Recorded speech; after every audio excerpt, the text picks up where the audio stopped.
They handed her everything with smiles and certainty, as if the decision had been overdue. Papers were signed, hands were shaken, doors closed quietly behind me. I didn't argue. I didn't beg. I learned long ago that silence was safer than resistance. For 6 months, I watched my place in the family vanish without a sound. My name stopped being mentioned. My calls went unanswered. What had once been shared became untouchable, guarded by confidence and pride. I told myself it was temporary.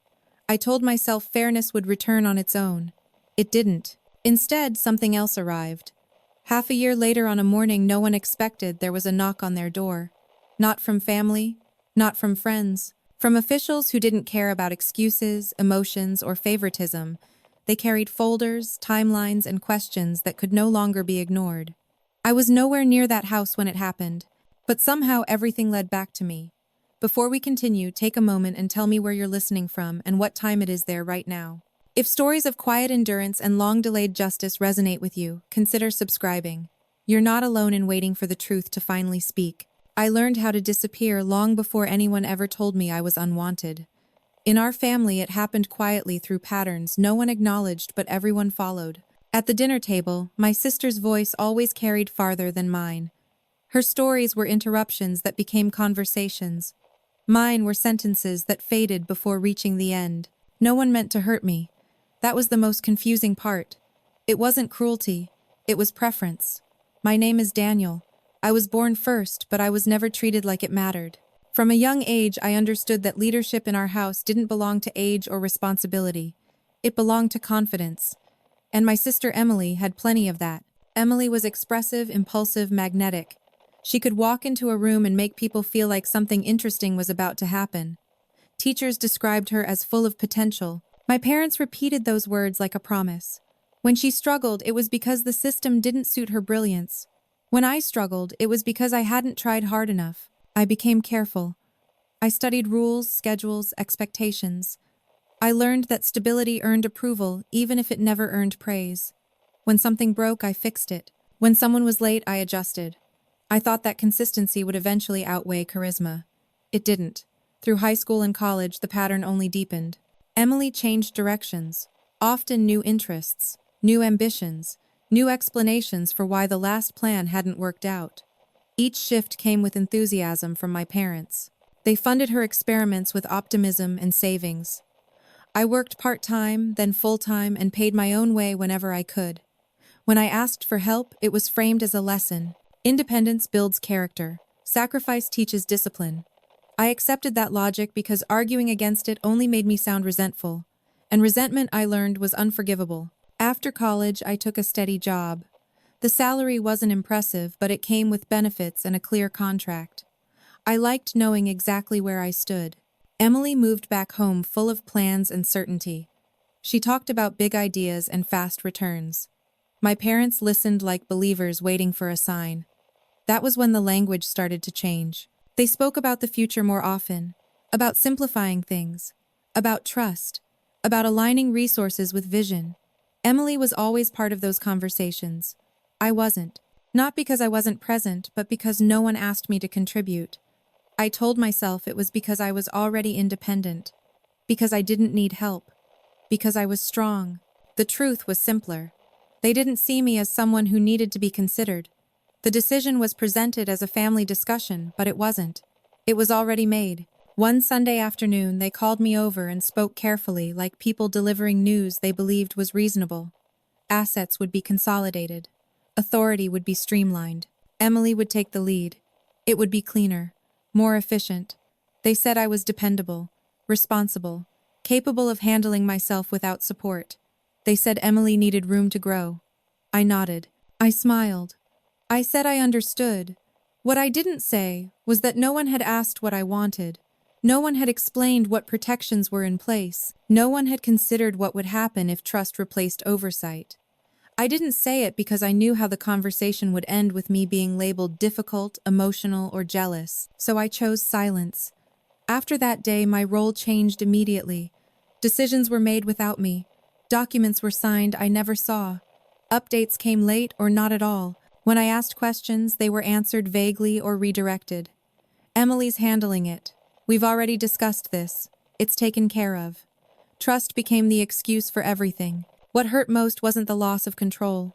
It was the assumption that I didn't deserve transparency, that my agreement was permanent because it was quiet, that my lack of resistance meant approval. I watched from the outside as Emily's confidence grew sharper.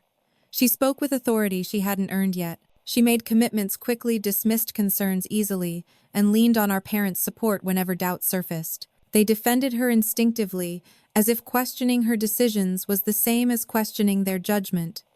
I stopped offering opinions altogether. Instead, I focused on my own life. I worked longer hours. I kept my finances clean. I saved documents, emails, and timelines, not because I expected to need them, but because order was how I survived uncertainty. I didn't confront anyone. I didn't warn anyone. I didn't interfere. I observed. And as the weeks turned into months, I noticed how fragile everything was becoming beneath the surface.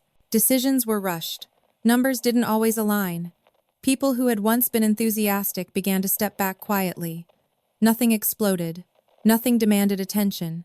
Yet, my parents didn't notice the cracks because they trusted the picture they'd already chosen to believe. Emily didn't notice them because confidence doesn't leave much room for doubt. And I didn't point them out because by then my voice had already been categorized as unnecessary. I wasn't angry. That surprises people when they hear it. I was tired. Tired of explaining myself into smaller spaces. Tired of proving worth that was never going to be measured fairly. Silence wasn't surrender. It was self-preservation. I didn't know then that my distance would become important. That my lack of involvement would protect me. That my restraint would later be mistaken for foresight. At the time, I was just the one who stepped aside, the one who let them believe everything was finally in the right hands. The phrase my parents kept using was, "We're handing everything over." They said it with relief, like people finally setting down a burden they'd carried too long. Everything sounded abstract at first, responsibility, authority, direction, but it became concrete the moment paperwork entered the room.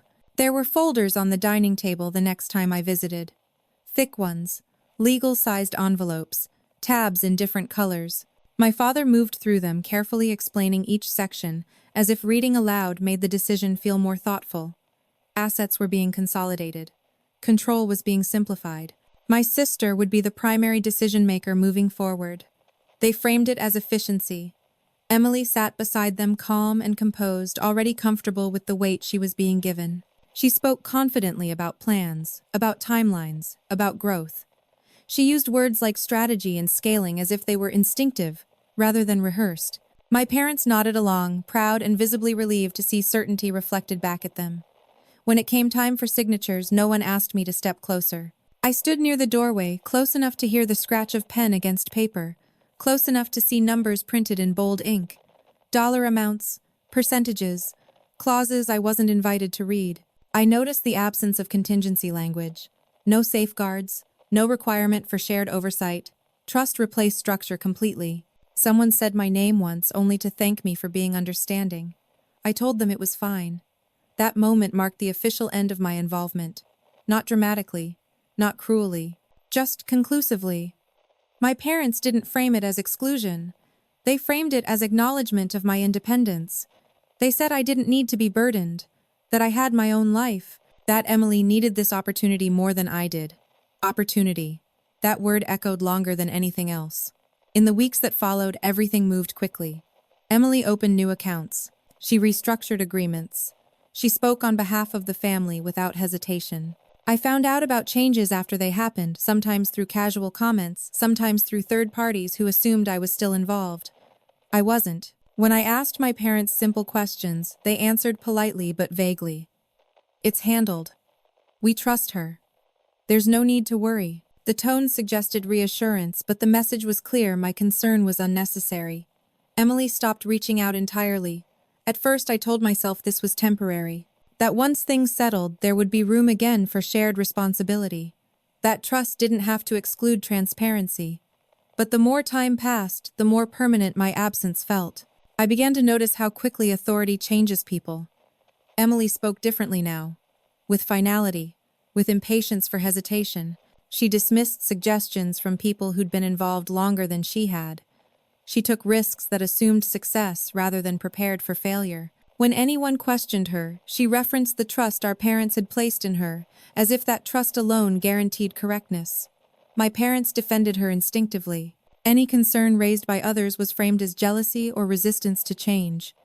Any request for clarification was treated as a lack of faith. I watched as reasonable caution was recast as negativity. Still, I said nothing. I had learned by then that my silence made things smoother, that my absence allowed everyone else to move faster. I focused on my work, my routine, my quiet life that suddenly felt very separate from the family I grew up in. But separation has a way of sharpening perspective. From a distance, I could see patterns that weren't obvious to those immersed in optimism, timelines that didn't align, decisions that relied on assumptions rather than verification, financial moves that prioritized speed over stability. None of it was illegal yet, but it was careless. I began keeping records, not formally, not aggressively, just copies of emails forwarded to me by mistake, notes from conversations where people assumed I still had influence, documents I was CC'd on and never asked to review. I didn't confront anyone about inconsistencies. I didn't warn my parents. I didn't question Emily directly. I knew how that would be received. Instead, I organized everything quietly. Dates, amounts, names. I didn't know why I felt compelled to do it, only that something about the confidence everyone else shared felt unearned.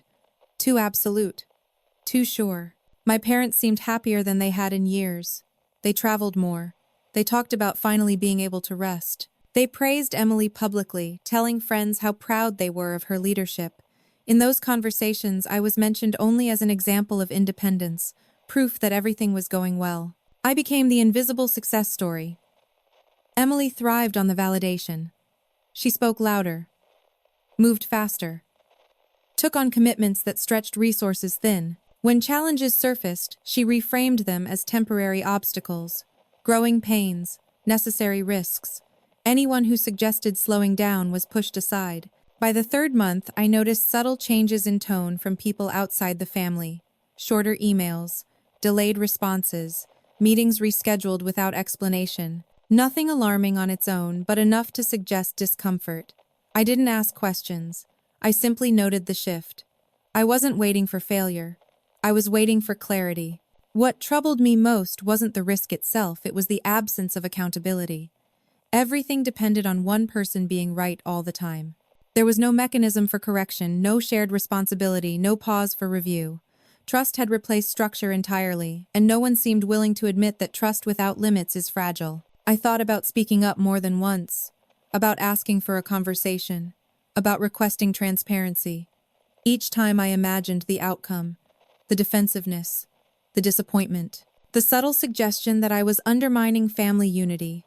So I stayed quiet. I told myself that if nothing went wrong, my silence would cost nothing. And if something did go wrong, facts would matter more than opinions. Documentation would matter more than emotion. At the time, that felt like caution.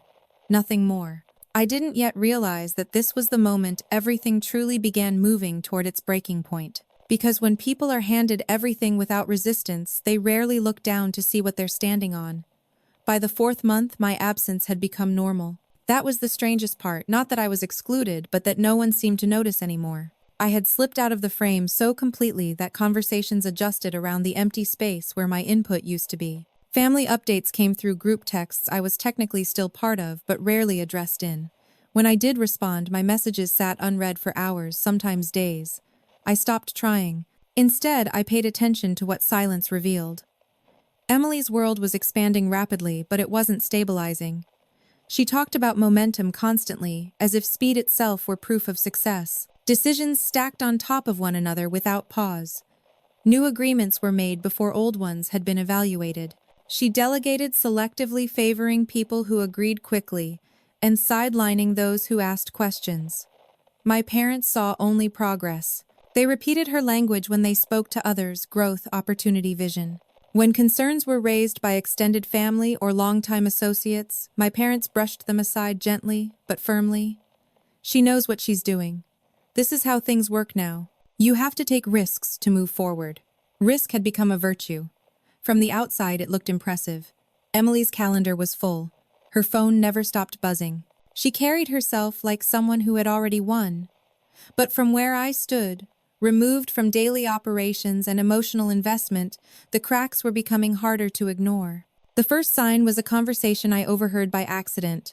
I was visiting my parents briefly to drop off something I'd borrowed months earlier. Emily was on the phone in the next room, her voice sharp and controlled. She kept repeating the same phrase, "That wasn't part of the agreement." When she hung up, she laughed it off in front of my parents, saying someone was being unreasonable. I noticed she didn't mention numbers. A few weeks later, an email landed in my inbox by mistake. I was CC'd instead of BCC'd. It referenced a missed deadline and a penalty clause. The tone was formal, restrained, and clearly documented. Emily replied within minutes, dismissing the concern and promising resolution. My parents never saw that email. I knew because they spoke about the situation later, as if it were a minor delay, not a contractual issue. I didn't forward it. Not because I was protecting her, but because I understood how fragile my position was. Any involvement from me would immediately be framed as interference. I was no longer seen as neutral. I was the one who had stepped aside. My return would be interpreted as criticism, not concern. So I archived the email. Then there were the numbers. Emily talked openly about revenue projections, about expected returns, about how quickly things were scaling. But the figures she shared never quite aligned with the timelines she promised. Cash flow was always just around the corner. Profitability was always imminent. When someone asked about expenses, she shifted the conversation toward future value. My parents didn't question her. They repeated her confidence when they spoke to others. They stopped reviewing statements altogether, trusting that oversight would only slow things down. Trust had replaced verification completely. I started noticing how often Emily deflected responsibility. When something went wrong, it was because someone else hadn't delivered. When expectations weren't met, it was because the market had shifted. When a plan changed, it was framed as adaptation, not correction. She was never wrong, just early misunderstood or ahead of her time. Confidence unchecked can look a lot like denial. By the 5th month, people began withdrawing quietly, not publicly, not dramatically, just less available. Meetings postponed, calls unanswered, responses shorter. These weren't rejections, they were retreats. The kind people make when they sense instability, but don't want confrontation. Emily filled the gaps with new connections just as quickly.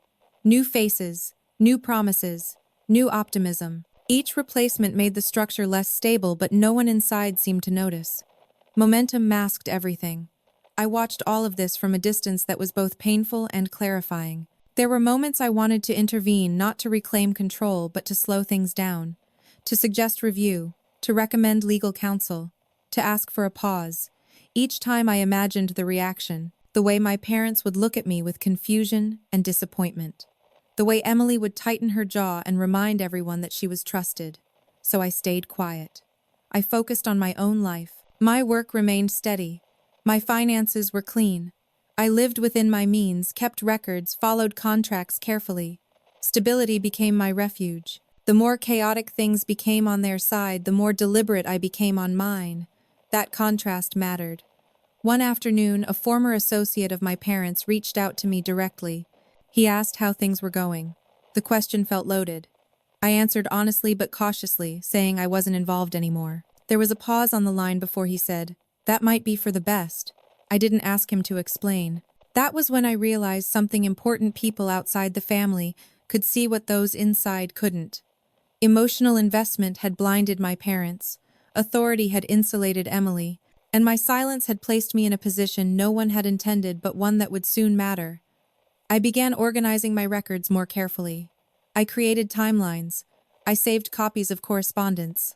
I noted dates when decisions were announced versus when they were actually executed. I didn't know what I was preparing for, only that if questions were ever asked, clarity would be essential. I didn't feel vindicated. I felt uneasy. Because when systems fail quietly, they don't ask permission before collapsing. They don't warn the people who trust them most. They simply reach a point where momentum can no longer hide the absence of structure. By the end of the 6th month, I sensed that point was close. Emily was still confident. My parents were still proud. On the surface, nothing had fallen apart.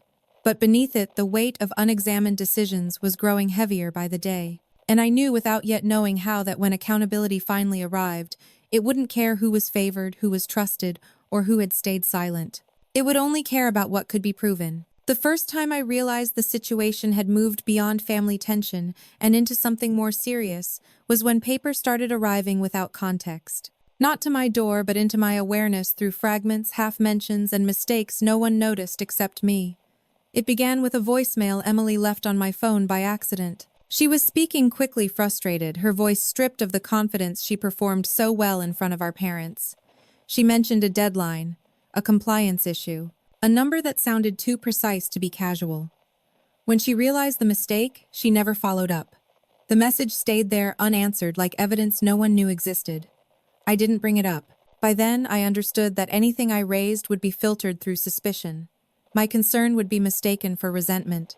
My questions would be seen as an attempt to regain relevance. Silence had become the only way to remain credible, even if no one realized it yet. A week later, my mother mentioned a letter during a phone call. She brushed past it quickly, calling it routine paperwork, something Emily was already handling. The tone was rehearsed, casual, too casual. I asked what kind of paperwork it was. My mother hesitated, then said she wasn't sure. Emily hadn't gone into details. That hesitation stayed with me. I started paying closer attention to language. The way conversations shifted when specifics came up. The way numbers were rounded instead of stated. The way timelines were described vaguely as if precision might invite scrutiny. These weren't signs of guilt necessarily, but they were signs of discomfort. I checked my own inbox more carefully. There were emails I'd ignored before because they weren't addressed to me directly. Updates forwarded without explanation. Documents attached without commentary. I read them slowly now, line by line, not as a participant but as an observer.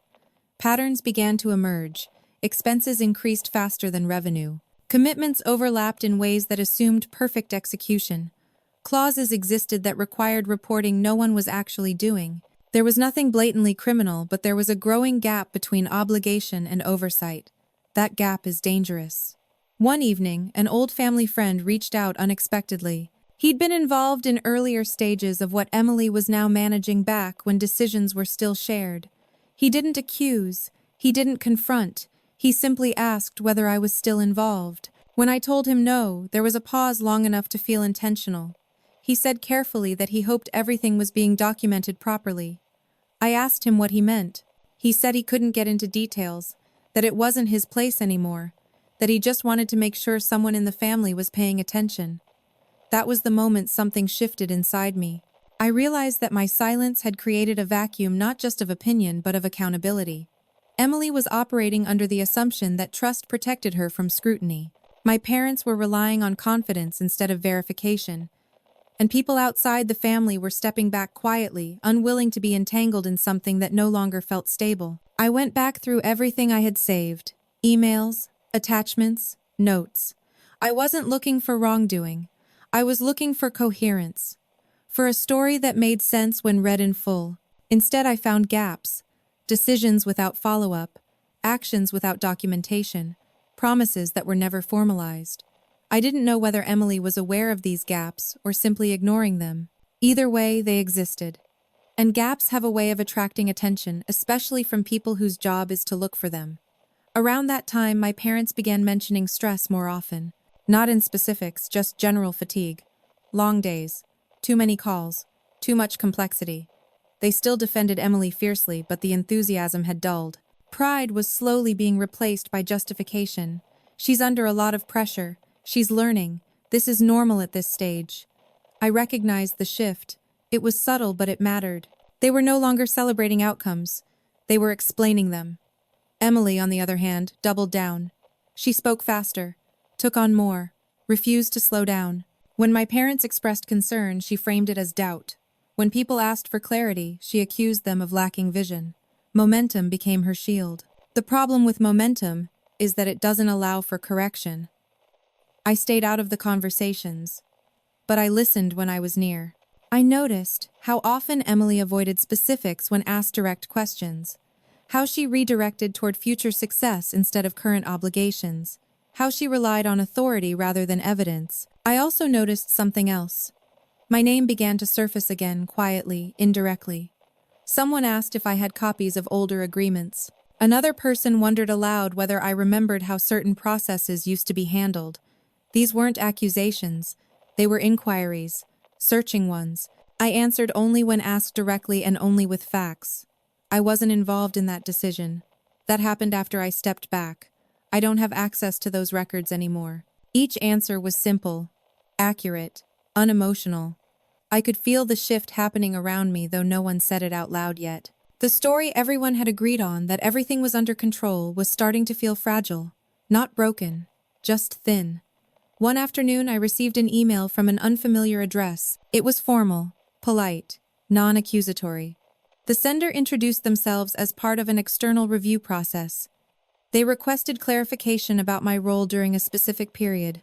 I read the email 3 times before responding. I didn't panic. I didn't celebrate. I felt something closer to gravity, a sense that things were finally becoming real, that assumptions were being tested against records. I replied truthfully. I stated my role, the date I stepped back, the fact that I had no decision-making authority after that point. I attached nothing. I offered nothing extra. Within hours, I received a confirmation. They thanked me for my clarity. That was the first official sign that this was no longer a family matter. I didn't tell my parents. Not because I was hiding it, but because it wasn't my place. This wasn't a warning. It wasn't a threat. It was a process unfolding exactly as processes do, quietly, methodically, without regard for personal dynamics. That night, I sat alone in my apartment and reviewed everything one more time. Not out of fear, but out of responsibility. I wanted to be certain that if questions came, my answers would be consistent, that my records matched my memory, that my silence had not crossed into complicity. I slept poorly, but not from anxiety, from awareness. Because once attention turns toward systems instead of stories, favoritism stops mattering. Intentions stop mattering. Even confidence stops mattering. Only documentation does. And I had a feeling deep and unsettling that documentation was about to become very important. The moment I realized I was no longer just invisible but suspicious came quietly without confrontation. It arrived through tone rather than words, through pauses that lingered too long, through questions framed as casual curiosity but weighted with something else underneath. It started with my father calling me late one evening. He didn't ask how I was. He didn't mention work or weather or anything neutral. He asked directly whether I had spoken to anyone outside the family recently. I asked him what he meant. He said Emily had mentioned that people were asking questions and that someone had implied I might be involved. The way he said it made it clear he didn't fully believe it, but he needed reassurance. Not facts. Reassurance. I told him the truth, that I hadn't spoken to anyone about family matters, that I wasn't involved in decisions, that I'd stepped back months ago. There was a pause. He said he believed me. Then he added, almost as an afterthought, that it might be better if I didn't keep records of things that didn't concern me anymore. That line stayed with me long after the call ended. The implication was subtle but unmistakable. My attention, once ignored, was now unwelcome. Emily didn't contact me directly. She never did when tension was involved. Instead, I heard about her concerns through my mother. Comments framed as worries, suggestions disguised as advice, questions about whether I was okay and whether I felt left out. The narrative had shifted. Where I had once been dependable and independent, I was now potentially resentful. Where my silence had once been maturity, it was now interpreted as withdrawal. I hadn't changed, but the context had. That's how blame begins, softly, indirectly, before anyone dares to name it. I noticed how quickly conversations tightened around me. When I visited, my parents' discussions stopped when I entered the room. Not abruptly, but politely, like people changing topics out of courtesy. Emily became careful with her words when I was present, avoiding specifics entirely. My parents watched me more closely, as if trying to read something new into expressions they'd ignored for years. I felt the familiar urge to explain myself. I resisted it, because explanation implies defense, and defense implies guilt. Instead, I made a decision that would shape everything that followed. I documented my distance. I didn't add new material. I didn't dig deeper. I simply organized what I already had. I created a clear record of when my involvement ended. Dates, emails confirming role changes, messages that showed I was no longer consulted. I wrote a brief personal timeline, not to share, but to ensure consistency. I wanted one thing: clarity. If questions came, I didn't want to scramble. I didn't want to rely on memory colored by emotion. I wanted facts that spoke for themselves. That decision turned out to be crucial. A week later, Emily accused me indirectly, not to my face, never to my face. She told my parents that my distance felt calculated, that I seemed too prepared to say I wasn't involved, that someone had suggested I might be positioning myself to avoid responsibility if things went wrong. My parents didn't confront me with the accusation outright. Instead, they asked questions, repetitive ones, questions I'd already answered, questions that circled the same points from different angles. When did you last review documents? Who still had access to what? Did you ever express concerns to anyone else? I answered calmly, the same way every time. I didn't argue their premise. I didn't express hurt. I didn't point out how unfair it was to question the one person who had stepped aside willingly. I just told the truth. That calm unsettled them more than anger would have. I could see it in my mother's face, the confusion of trying to reconcile two conflicting ideas, that I was both uninvolved and somehow responsible, that I was both distant and threatening. That silence, which had once been convenient, was now dangerous. Emily, sensing the shift, became more defensive. She framed any inquiry as betrayal. She accused unnamed people of undermining her. She reminded my parents how much they had entrusted to her, how unfair it was to question her now. Pressure began to build inside the family, and when pressure builds, people look for release. I became the release. It was easier to imagine that I had quietly set things in motion than to accept that trust had been misplaced. Easier to suspect my motives than to question their judgment. I didn't fight that narrative. Fighting would only give it shape. Instead, I did something counterintuitive. I stepped even further back. I limited contact. I stopped visiting unannounced. I responded to messages politely but briefly. I made it clear without saying it that I was not part of whatever storm was forming. I didn't disappear. I just stayed where I had always been, outside the circle of decision-making. That boundary mattered, because not long after the questions stopped being internal, the first official request came through email. Formal, neutral, carefully worded. It asked for confirmation of my role during a specific time frame. It included dates, reference numbers, and a clear deadline for response. This time I did attach documentation. Not everything, just enough. A resignation email from months earlier, a message confirming transfer of authority, a note acknowledging that I was no longer copied on updates. No commentary, no explanation, just records. The reply came within hours. They thanked me. They confirmed receipt. They asked if I would be available for follow-up questions if needed. I said yes. I didn't tell my parents right away. Not out of spite, but because this was no longer something I could manage on their behalf. This wasn't about family dynamics.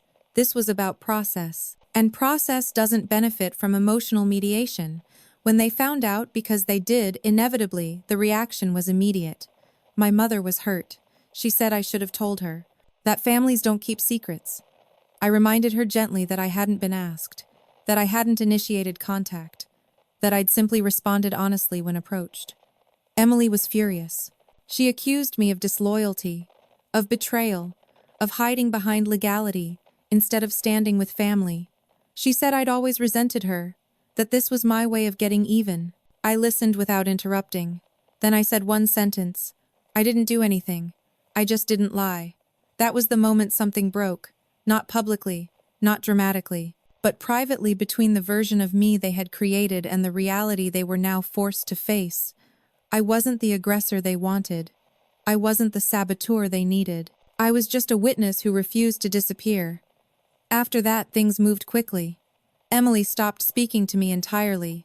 My parents oscillated between anger and fear. Conversations became tense, clipped, transactional. I remained steady. I didn't defend myself. I didn't seek validation. I answered questions when asked. I provided documents when requested. Nothing more. Because by then I understood something important. When institutions begin to ask questions, family narratives lose their power. Emotion becomes irrelevant. Intentions are stripped away. What remains is evidence. And for the first time in my life, my silence, carefully maintained, consistently documented, was no longer a weakness. It was my protection. The 6-month mark passed without ceremony. No announcement, no acknowledgement, just a quiet shift in gravity that I felt more than saw. By then, the distance between me and my family had hardened into something structural, like a wall poured and cured while no one was looking. I marked the date privately because it mattered to the timeline. 6 months since everything had been handed over. 6 months since I'd stepped back.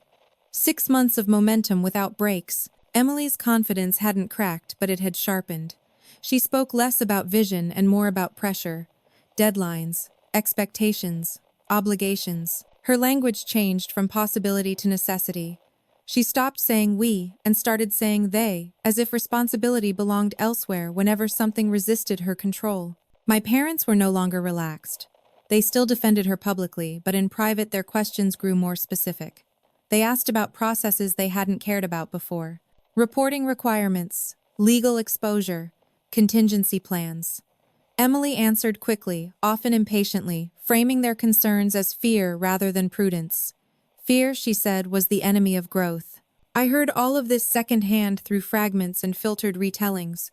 I wasn't invited into the discussions themselves, but the tone carried through phone calls and silences alike. The certainty that had once filled the room was thinning. Outside the family, the atmosphere had shifted more noticeably. People who used to speak freely around my parents now chose their words carefully. Meetings were shorter. Correspondence became formal. Requests were put in writing rather than discussed casually. When I crossed paths with former associates, the conversations were polite but guarded, like everyone was waiting for the same unspoken thing to happen. I received 2 more requests for clarification during that time. Each came from a different office. Each referenced a different aspect of the operation. None accused, none threatened. They asked for confirmation, for dates, for verification of roles. I responded the same way every time. Clear, factual, limited to my own involvement. I didn't volunteer opinions. I didn't speculate. I didn't assign blame. I simply answered what was asked and attached what I could verify. Each time the response was prompt and professional. Each time I felt the scope widening slightly. This was no longer a single review. It was becoming layered. At home, I felt the weight of anticipation settle into my routines. I didn't change how I lived, but I became more deliberate. I kept my calendar open. I made sure my records were accessible. I rehearsed answers, not emotionally, but structurally. If asked, what would I say? If pressed, what could I prove? That preparation gave me an unexpected calm. Emily, by contrast, was unraveling at the edges. Not publicly, never publicly, but in moments that slipped through. A raised voice overheard through a door. A late-night call she thought no one could hear. A message sent to the wrong recipient and quickly deleted. She was trying to stay ahead of something she could feel but not yet see. My parents were caught in the middle, torn between loyalty and fear. They didn't know what to ask or who to trust. Every time they spoke to me, I could sense the conflict in their tone. They wanted reassurance. They wanted certainty. But certainty was exactly what no one could offer anymore. One evening, my mother asked me outright whether I thought something was wrong. I didn't answer immediately. Then I said carefully that I didn't know enough to judge, that I hadn't been involved, that whatever was happening was bigger than opinion. She nodded, but I could see the disappointment. Not in me, but in the realization that there were limits to what family could fix. A week later, the first visit happened. Not to my door, to theirs. It was early. Earlier than anyone expected. 2 officials arrived together, polite and precise. They asked to speak with Emily. They requested documents. They took notes. They didn't raise their voices. They didn't accuse. They observed. I wasn't there, but I learned every detail later. The way my parents stood frozen in the hallway. The way Emily tried to control the conversation and failed. The way questions kept returning to specifics she couldn't immediately provide. After they left, the house didn't feel the same. Emily insisted it was routine, that this kind of oversight was normal at their scale. She told my parents not to worry, that everything was being handled. But I could tell from the way my mother described it that something had shifted. Not panic, recognition. From that point on, the visits became more frequent. Sometimes it was a call, sometimes an email, once another knock. Each interaction tightened the focus. Requests became narrower and more detailed. Timelines were scrutinized. Decisions were traced back to authorization. Authority became the question no one wanted to answer. Because when authority is centralized, accountability follows it. Emily tried to push back. She challenged the scope. She questioned the necessity. She invoked trust and prior approvals. But none of that mattered. Processes don't respond to confidence. They respond to compliance. My parents stopped defending her as forcefully. Their questions grew sharper. They asked for documents they'd never requested before. They insisted on seeing statements. They began to realize how much they didn't know. And with that realization came fear. Not of consequences, but of responsibility. They started asking me for reassurance again, for interpretation, for guidance. I listened. I sympathized. But I didn't step in. I couldn't. Not anymore. The line had been crossed. One afternoon I was asked to come in for a formal interview. Neutral location. Neutral tone. Clear agenda. I dressed plainly. I brought a folder containing only what I'd already shared. The interview was calm, methodical. They asked about my role, my access, my communications. They verified timelines. They cross-checked names. At no point did they suggest wrongdoing on my part. That mattered. When I left, I felt lighter, not because anything was resolved, but because the truth had been anchored in record. My silence had finally been translated into structure. When my parents learned about the interview, they were shaken.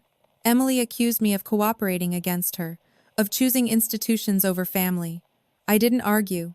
I didn't defend. I told her the same thing I'd told everyone else. I answered questions. That was all. By the end of the 7th month, the situation had fully escaped the family's control. Decisions were no longer internal. Outcomes were no longer negotiable. The narrative that trust alone could sustain everything had collapsed under the weight of documentation. Emily was no longer steering. She was reacting. My parents were no longer proud. They were bracing. And I was no longer invisible. I was simply where I'd always been on the outside, holding facts steady while the center gave way. The second knock didn't come early in the morning like the first. It came in the middle of a weekday, just after lunch when the neighborhood was awake and ordinary life was moving at its usual pace. That detail mattered more than anyone realized at the time. This time it wasn't just a visit. It was a presence. 2 vehicles parked along the curb in front of my parents' house, unmarked but unmistakably official. Neighbors noticed. Curtains shifted. Someone paused mid-walk and pretended to check their phone. The kind of quiet attention that makes a moment feel larger than it is. Emily opened the door. She later told my parents she had known it was coming, that she'd expected follow-up. But nothing in her body language that day suggested preparedness. Her confidence faltered for the first time, in a way that couldn't be explained away. She smiled too quickly, spoke too fast, tried to control the rhythm of a conversation that wasn't hers to lead. They asked to come inside. They asked to sit at the dining table, the same one where signatures had been made months earlier with such confidence. Folders were placed neatly on the surface. Laptops opened. Names were confirmed. Dates repeated out loud. Everything moved with calm precision. My parents stood nearby, unsure whether to sit or hover. Emily insisted on answering questions meant for others. She interrupted, corrected, clarified too much. That behavior was noted. This time the questions weren't abstract. They weren't about general oversight or future plans. They were about specific transactions, specific dates, specific obligations that had not been met. Numbers were spoken clearly. Dollar amounts, deadlines, references to clauses no one had discussed in months. Emily tried to explain. She spoke about delays, about third parties, about misunderstandings. She referenced trust and good faith. She insisted nothing had been intentional. They listened without reacting. When they asked for documents, Emily hesitated. She said she'd need time to gather them, that some records were stored digitally, that others were with advisors.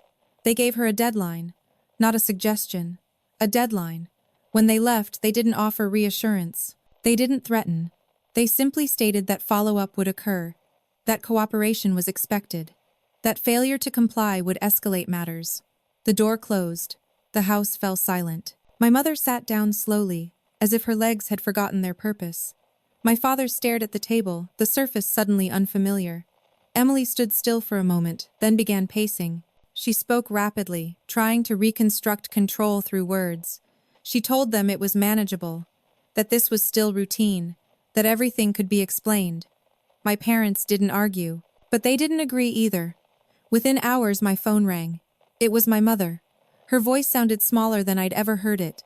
She didn't accuse, she didn't demand. She asked a simple question. "Do you think this is serious?" I took a breath before answering. "I think it's real," I said. "That's all I know." She didn't respond immediately. When she did, her voice broke just enough to be noticeable. She thanked me and hung up. That night, messages flew between family members I hadn't heard from in months. Questions layered on top of each other. Speculation. Fear disguised as concern. Some asked me what I knew. Others asked me what I thought. I answered none of it. Not because I didn't care, but because I understood something they didn't yet. This had moved beyond interpretation. Opinions no longer mattered. What mattered now was compliance. Over the next week, the pace accelerated. Emily missed the first deadline. She requested an extension, citing technical difficulties. It was granted once. The second deadline was missed by hours, not days. That distinction meant nothing. A formal notice followed. My parents received copies of correspondence they had never seen before. They learned about commitments they hadn't approved. They saw numbers that made their stomachs drop. Expenses that had never been discussed. Penalties they didn't know existed. Trust once so comforting now felt reckless. Emily tried to regain control by tightening it. She limited information. She avoided direct answers. She framed every request as an attack. She accused my parents of wavering, of undermining her authority when she needed unity most. But authority was no longer the issue. Accountability was. Another knock came, this one scheduled but no less public. This time a representative asked to speak with my parents separately. Emily wasn't invited into the room. That exclusion changed everything. My parents sat across from someone who spoke plainly and without judgment. They explained what oversight meant, what responsibility meant, what delegation did and did not protect against. They asked whether my parents had reviewed certain documents, whether they were aware of specific obligations. My parents answered honestly, no. We trusted her. That phrase, "we trusted her," landed with finality. Trust was noted. It was also insufficient. When my parents asked whether this would all go away, the answer was gentle but firm. Processes don't go away, they expand. Emily reacted badly when she learned she'd been excluded. She accused my parents of betrayal. She accused me again of orchestrating things from the shadows. She demanded to know who had spoken to whom. I didn't respond. I didn't need to, because by then the officials had already reached out to me again. This time the request was more formal. An appointment. A specific list of questions. A reminder of my rights and obligations. I showed up exactly as requested. The meeting took place in a neutral building with no signs out front. Inside, everything was orderly, calm, predictable. They asked about my distance from decision-making. They asked about records I had saved. They asked about what I had observed and when. I answered carefully. I didn't speculate. I didn't accuse. I didn't offer theories. I spoke only about what I knew firsthand. Dates, emails, confirmations, absences. They thanked me again. That word again stuck with me. When I left, I didn't feel relief. I felt resolution beginning to form, like a structure finally revealing its shape. At home, the fallout intensified. Emily was no longer defensive. She was angry. She blamed everyone. Advisors, partners, my parents, me. She accused the process of being unfair, of targeting her, of punishing ambition. My parents no longer argued back. They were too busy trying to understand how everything had slipped so far out of their grasp. The neighborhood knew something was wrong by then. More cars, more visits, more hushed conversations on the driveway. People stopped asking casual questions and started offering sympathy. The image of success had cracked, and in that crack reality poured in. The knock that had once been symbolic had become procedural, repeated, inevitable. What began as quiet oversight had become public accountability. And for the first time, my family understood that no amount of confidence, loyalty, or denial could close the door once it had been opened. Not by family, not by silence, not by force. The truth didn't arrive all at once. It emerged in layers, each one stripping away another assumption my family had relied on for months. What made it unbearable wasn't the scale of the revelations. It was how ordinary they looked once they were laid out in order. There was no single dramatic discovery, no one document that shattered everything. Instead, there were timelines, sequences, patterns that only became obvious when someone outside the family finally put them side by side. That someone wasn't me. It was a lawyer, not Emily's, not one my parents had chosen. An external counsel assigned to untangle responsibility from intent. The first time my parents met him, they came home quieter than I'd ever seen them. They didn't describe the meeting in detail. They didn't need to. Their faces told the story. They had been shown a timeline, not a narrative, not an explanation, a timeline. Dates when authority was transferred, dates when decisions were made, dates when obligations were triggered, dates when reporting should have occurred and didn't. Each event sat there, plainly stripped of emotion, immune to justification. What shocked my parents most was not that mistakes had been made, it was that no one could claim ignorance anymore. The lawyer explained it carefully, almost gently. Trust didn't remove responsibility. Delegation didn't erase oversight. And silence, especially documented silence, carried weight. Emily's name appeared repeatedly, not because she had been singled out, but because authority had been centralized. The more she insisted she was empowered to act, the more responsibility followed her actions. The lawyer asked my parents whether they had reviewed certain documents. They hadn't. He asked whether they had requested updates. They hadn't. He asked whether they had questioned delays. They hadn't. None of that made them criminals. But it did make them accountable. Emily, when confronted with this framework, reacted with disbelief. She insisted that everything had been done in good faith, that she had acted in the family's best interest, that the pressure had been immense, that mistakes were inevitable at her scale. The lawyer didn't dispute any of that. He simply explained that intent did not negate obligation. That was the sentence that broke her. Because for the first time, her confidence had nowhere to land. There was no argument to win, no perception to manage, no emotional leverage to pull. The framework didn't care how hard she'd worked or how much she'd believed in what she was doing. It only cared whether the requirements had been met. They hadn't. When my parents finally sat down with me, really sat down without defensiveness or agenda, it was the first honest conversation we'd had in years. They didn't accuse. They didn't apologize yet either. They asked questions. Real ones. Why I had stepped back so completely. Why I hadn't insisted on safeguards. Why I hadn't warned them. I answered carefully. I told them I had learned over time that warnings from me were never heard as concern. They were heard as resistance. That I had chosen silence not to protect myself but to avoid becoming the story. That I had believed wrongly perhaps that trust would be balanced by caution. They listened. My father asked whether I'd seen this coming. I told him no, but I'd felt something was wrong. And I'd known that once authority was transferred without oversight, correction would be nearly impossible. My mother cried quietly. Not for Emily, for herself, for the realization that love had blinded her, that favoritism had felt harmless until it wasn't, that in trying to give one child everything she had left herself exposed. Emily refused to attend that conversation. She had retreated into a posture of grievance. She claimed the process was biased, that she was being punished for ambition, that others had failed her. She spoke about betrayal more than accountability, about loyalty more than obligation. The more she talked, the clearer the picture became. She had never believed oversight applied to her. That belief, more than any single decision, had created the collapse. As the investigation deepened, requests for documentation intensified. Emails were pulled, records subpoenaed, conversations reconstructed. Every gap I had noticed months earlier was now being examined under professional scrutiny. And every time a question arose about decision-making before a certain date, the answer led back to the same point. That was after Daniel stepped back. My name appeared repeatedly, not as a suspect, but as a boundary. A line between shared responsibility and centralized control. My absence, once dismissed as irrelevance, had become a reference point. Emily noticed this shift immediately. She accused me openly now.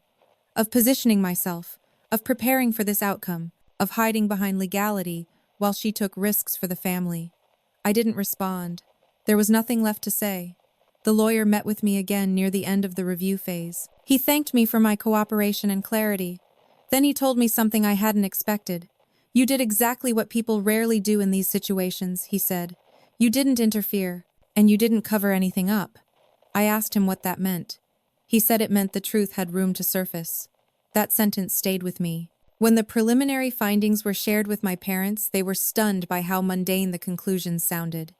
No dramatic language, no moral judgment, just findings, deviations, failures of oversight, concentration of authority without adequate controls. Emily was advised to step back pending further review. That recommendation alone felt seismic. She refused at first, claimed it was unjust. threatened legal action, demanded loyalty, but loyalty had already been weighed and found irrelevant. Authority had limits. When she finally stepped down, it wasn't with grace. It was with anger, with accusations hurled in every direction. She blamed my parents for trusting her too much. She blamed advisors for not stopping her. She blamed me most of all for staying silent. But silence had never been the cause. It had only been the mirror. In the weeks that followed, my parents changed. Not overnight, not completely, but noticeably. They stopped speaking in absolutes. They started asking for documentation. They questioned timelines. They acknowledged mistakes. They also began quietly to apologize. Not for the outcome, but for the assumption that I would always be fine no matter what they took away. I accepted those apologies without ceremony. Because what mattered most wasn't vindication. It was clarity. The truth had finally been laid out not as a story, but as a structure. And once seen, it couldn't be unseen. The family I grew up in would never be the same. But for the first time, it was real. The public reckoning didn't happen in a courtroom the way people imagine it does. There was no jury, no raised voices, no dramatic objections. It happened in a conference room with glass walls, neutral carpeting, and a long table that made everyone sit farther apart than they wanted to. That distance mattered. This meeting wasn't about guilt or innocence. It was about responsibility. And responsibility, when examined publicly, has a way of stripping people of the stories they tell themselves. My parents sat on one side of the table. Emily sat alone on the other. I was placed near the end, slightly removed, positioned not as an adversary but as a reference. Observers were present: legal counsel, compliance officers, and two officials whose job was not to judge character, but to confirm facts. The room was quiet when we entered. Not tense, just heavy. The lead counsel began by laying out the scope of the review. Dates, transactions, authority transfers, reporting failures. Each point was presented calmly, without accusation. This wasn't a confrontation. It was a presentation. Emily tried to interrupt early on. She wanted to clarify context, to explain pressure, to reframe intent. She was told politely but firmly that there would be time for responses later. That was the first time I saw her truly silenced. They moved through the timeline slowly. Each slide built on the last. Authority was shown to concentrate. Oversight was shown to disappear. Obligations were triggered and missed. Penalties accrued quietly, mathematically, without malice. Numbers appeared on the screen. Not rounded. Exact. Dollar amounts. Interest. Fees. Contractual penalties.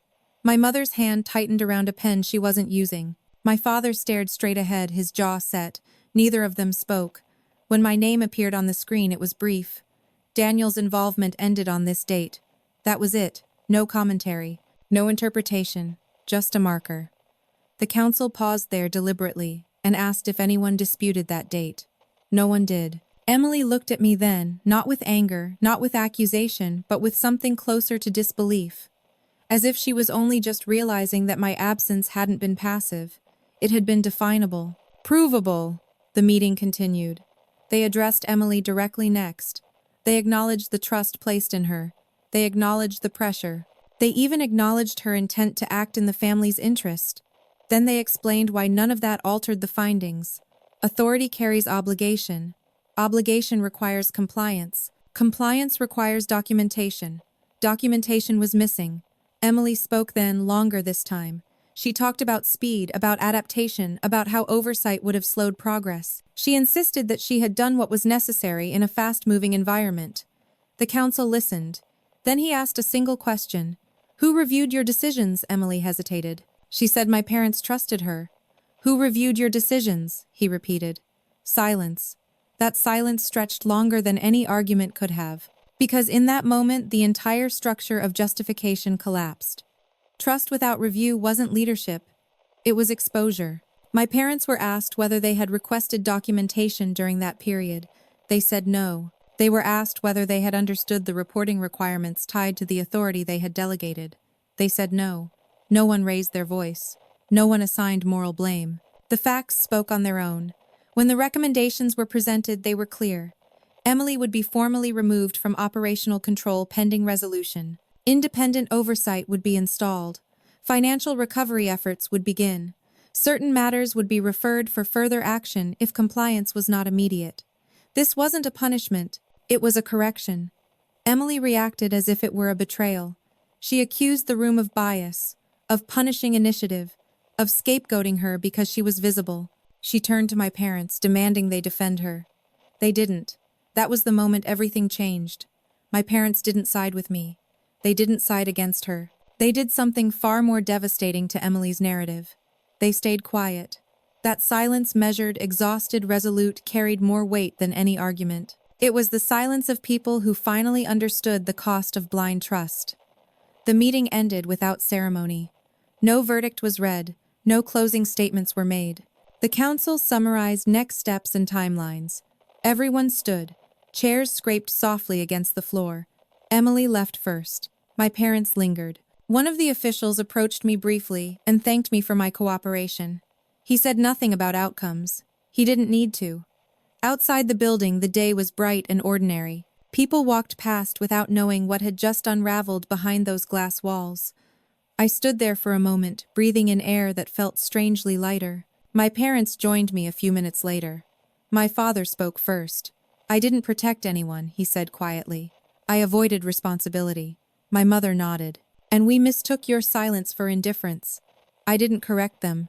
We stood there together, not reconciled, not healed, but honest in a way we hadn't been before. There was no triumph in that moment. No satisfaction. Only clarity. Emily didn't speak to me after that. Not directly. Her anger burned outward, indiscriminate, searching for somewhere to land. But anger needs an audience. And slowly, hers disappeared. What replaced it wasn't peace, it was consequence. In the weeks that followed, systems were rebuilt, accounts audited, processes formalized, oversight installed. The family image that had once felt untouchable was quietly dismantled and replaced with something smaller, more careful, more real. And through all of it, I remained where I had always been. Not at the center, but standing. For the first time, my restraint wasn't mistaken for weakness. My distance wasn't framed as resentment. My silence wasn't used against me. It had become the reason the truth could be seen at all.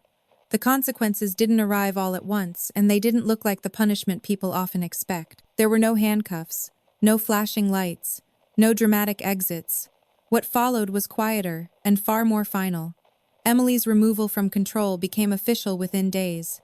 Notices were issued, access was revoked. Systems she had once navigated freely now required approvals she no longer possessed. Authority once concentrated so completely dissolved into committees, protocols, and oversight mechanisms that left no room for instinct or improvisation. She didn't adapt well. Emily had thrived on speed and certainty. Now she was asked to wait, to document, to justify. Each request felt to her like an insult, each delay like an accusation. She pushed back against every boundary, arguing that she knew the system better than anyone else. But systems don't respond to confidence. They respond to compliance. My parents, forced into roles they had abandoned months earlier, struggled to regain footing. They attended meetings they barely understood. They reviewed statements line by line. They asked questions they wished they had asked sooner. Each discovery carried a quiet weight, not of shame but of regret. They didn't talk about trust anymore. They talked about responsibility. Financial recovery became the focus. Penalties were negotiated. Contracts renegotiated. Some losses were unavoidable. Numbers that had once felt theoretical now appeared in stark clarity on paper. My parents absorbed them without complaint.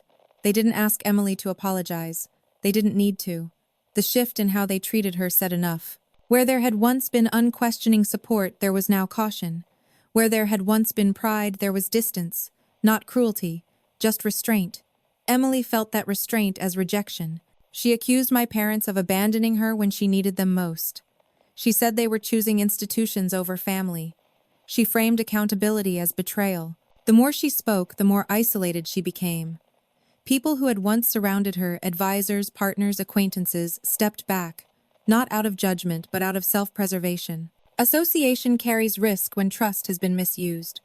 She didn't lose everything, but she lost the illusion that confidence alone could sustain authority. My own role during this period was minimal by design. I wasn't asked to step in. I wasn't invited to reclaim anything, and I didn't offer. My presence had served its purpose as a boundary, not a solution. That distance protected me. While Emily fought the process, I focused on stability. I continued working. I maintained routines. I kept records updated. I responded to follow-up questions when they came, always the same way, factual, limited, precise. Each interaction reinforced what had already been established. I wasn't part of the problem. I hadn't been part of the decisions. My silence hadn't enabled misconduct. That distinction mattered more than I expected. My parents began to change in ways that had nothing to do with the investigation. They spoke differently to me. They listened instead of assuming. They asked instead of declaring. It wasn't dramatic. It was subtle, hesitant, almost awkward. But it was real. One evening, my mother asked me whether I resented her. I told her no. That surprised her. I explained that resentment requires expectation. And somewhere along the way, I had stopped expecting fairness from them. I had learned to measure myself by my own standards instead. She cried then, not loudly, not theatrically. Just quietly, with the kind of tears that come when certainty finally gives way to truth. Emily stopped contacting me altogether. At first, that absence felt heavy, final. But over time, it became neutral, a space that no longer demanded explanation. I didn't need closure from her. The process had already provided it. What remained was the aftermath. Reputations don't collapse overnight. They erode. Invitations stop coming. Calls go unanswered. Opportunities evaporate quietly. Emily felt this acutely. Each rejection reinforced her belief that she was being punished unfairly.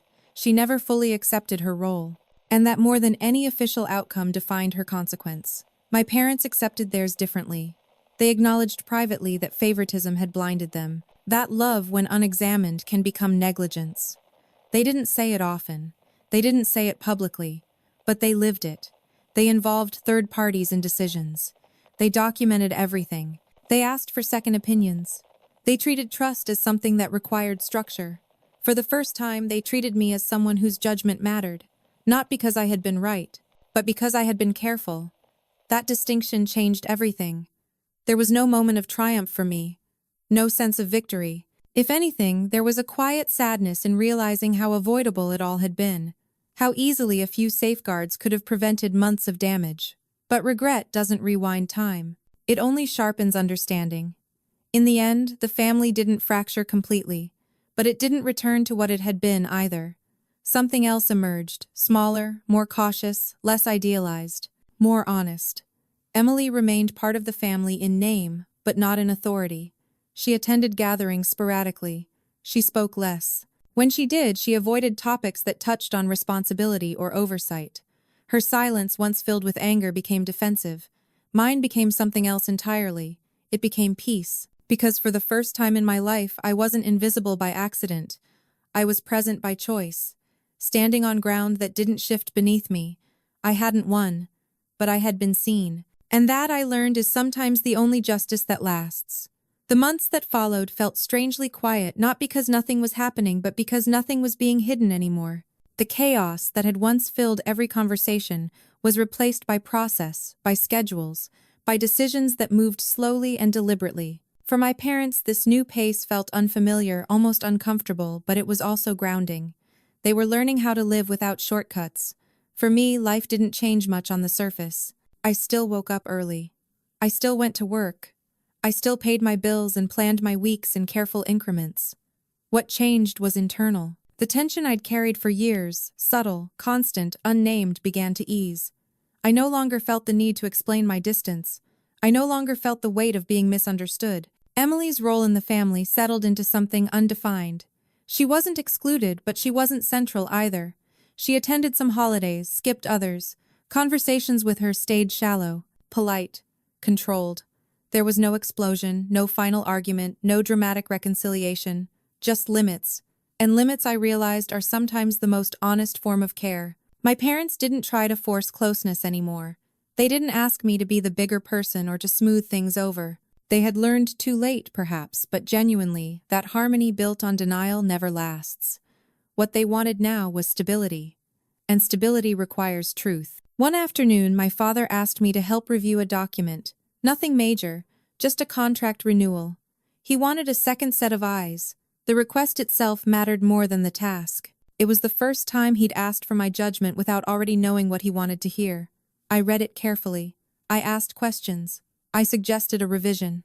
He listened. That moment didn't erase the past, but it reframed the future. I realized then that I didn't need an apology to move forward. I needed acknowledgement, and in his quiet attention I finally had it. Emily never apologized. Not to me, not to my parents. I don't think she knows how. Apologies require ownership, and ownership requires humility, something she was never taught to value. In our family, confidence had always been rewarded more than care. She paid the price for that lesson, but so did everyone else. I thought often about the 6 months when everything unraveled, about how easily trust had replaced oversight, about how silence had been misread as consent, about how favoritism once normalized becomes invisible until it causes damage. I don't believe Emily set out to harm anyone. I believe she believed in herself too, completely in a system that never asked her to slow down. I believe my parents believed love could substitute for structure. And I believe I survived because I learned early on that safety sometimes lives in restraint. There were moments when people asked me how it felt to be proven right, to see the truth come out, to watch someone else face consequences. They expected satisfaction.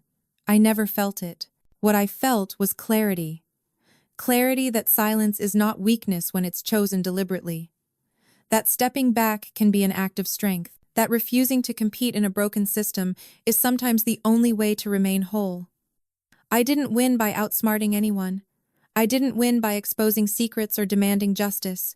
I won by staying aligned with facts when everyone else relied on feeling. That alignment carried me through when the noise fell away. My relationship with my parents is different now, more careful, more mutual. They don't idealize me. I don't idealize them. We meet each other where we are, not where we wish we'd been. That honesty is fragile but real. As for Emily, I wish her no harm. I hope one day she understands that accountability isn't an attack and that limits aren't rejection. But whether she does or not is no longer my burden. I've learned to release what isn't mine to fix. If there's one thing this experience taught me, it's that fairness doesn't always arrive when you ask for it. Sometimes it comes late, quietly, through systems that don't care about emotion. And sometimes the only reason it arrives at all is because someone chose not to interfere, chose not to lie, not to cover, not to disappear. I used to think being overlooked meant being powerless. I know better now. Power doesn't always look like control. Sometimes it looks like patience, like documentation, like the ability to stand still while everything else collapses under its own weight.